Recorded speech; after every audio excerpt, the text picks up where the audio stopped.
custard pudding has some names depending on the areas.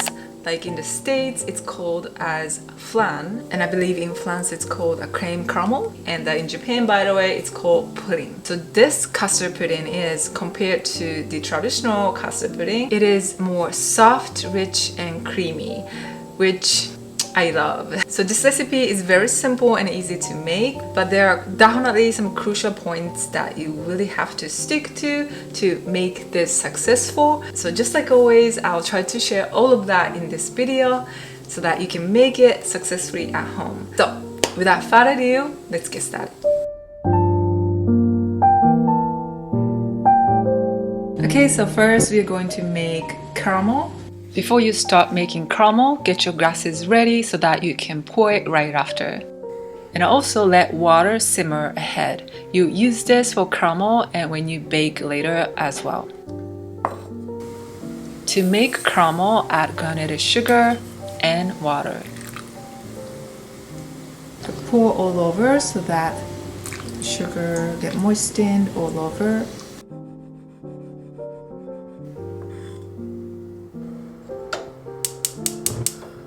So when you make caramel, do not touch until it starts caramelizing, which is very important. I'll show you the exact timing later, but when you touch a lot before caramelization happens, oftentimes the sugar gets crystallized. So it's better to leave it alone. Now you see that slight caramelization on the corner. Do not touch yet, let's wait a little bit more. I also tone down the heat at this point to slow down the process. When it gets darker like this, I turn the pot and make the color even and see if it's close to the color I want. I'll cook slightly more, and when it is getting close to your ideal color, turn off the heat. Even after that, it's gradually getting darker, so it's safer to turn off a little bit ahead if you are not sure, because once it gets darker, you cannot fix it. And now I'll add hot water and quickly cover with the top. Once it's calmed down a bit, mix and make sure that all the caramel is dissolved and it is evenly mixed.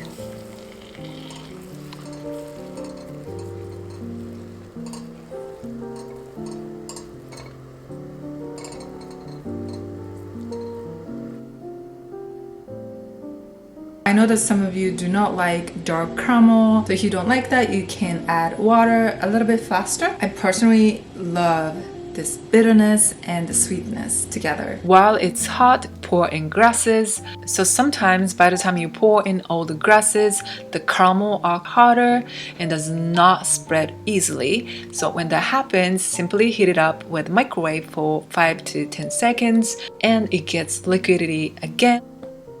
So I'm going to chill this in the fridge until ready for use. Alright, so now let's make the filling. Okay, so you can use the same pot. Add milk and heavy cream. And I'm going to add just a little bit of vanilla beans. Open it up. If you cannot get vanilla beans, you do not need to add it. Today I use Madagascar vanilla beans.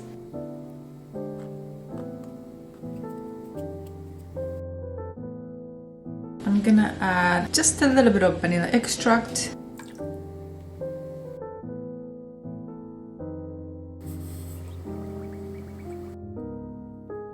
And we are going to heat this up.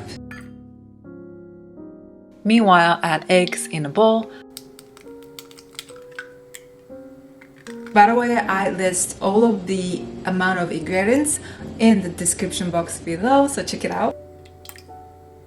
Today we use both whole eggs and yolks. By adding yolks, the filling gets more rich. Just mix slightly to break down the eggs and add granulated sugar and mix gently. And add a pinch of salt to really enhance the flavors. It is very important to mix gently without beating or whipping at this point so that the filling does not contain a lot of air bubbles, which does not look or taste pleasant for custard pudding. Once the liquids are heated enough, pour some amount and mix well. Now I'm going to change to a spatula so that it's not going to contain a lot of air bubbles inside. And mixing all the rest slowly.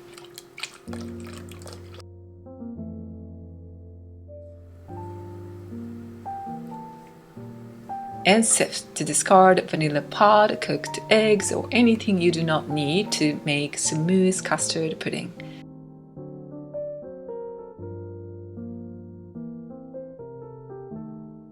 Just give it a quick mix and see if everything is blended nicely. So let's get my caramels.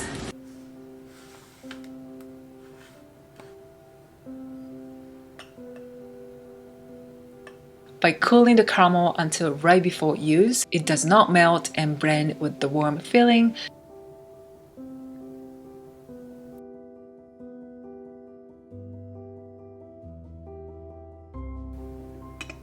So you see the small bubbles here and there on the surface. I like to use my torch and heat the surface just for a blink, and they instantly disappear.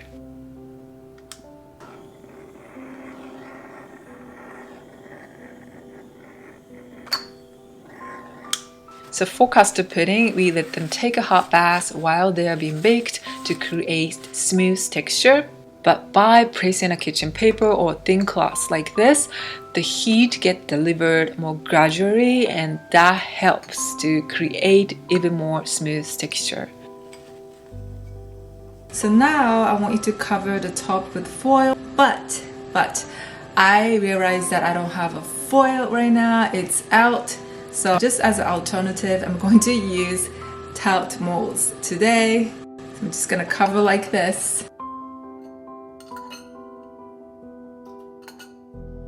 And for them, I'm going to use like a cake board.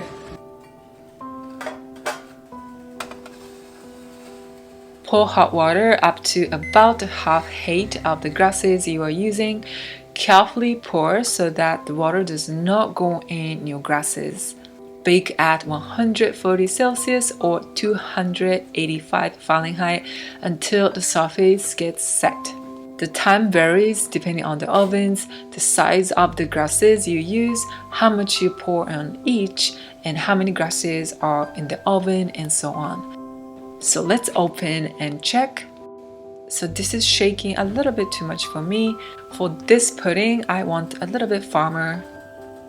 Okay, now about 10 minutes later, let's check again. This looks great when you add a vibration like this.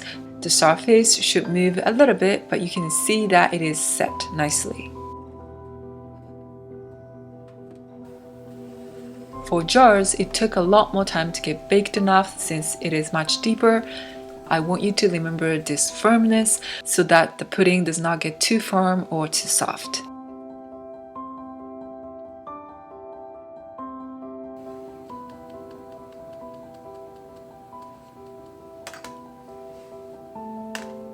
Now we are going to chill it for about 6 hours until it cools down completely.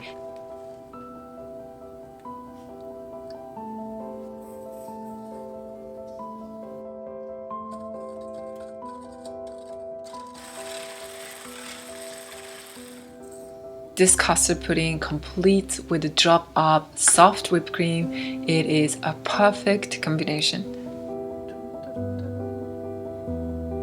It is exactly the middle of traditional custard pudding and creme brûlée, in my opinion. It is rich, smooth, creamy, and melts in your mouth. We enjoy them as we watch the movie Howl's Moving Castle. I love Ghibli movie. Good time.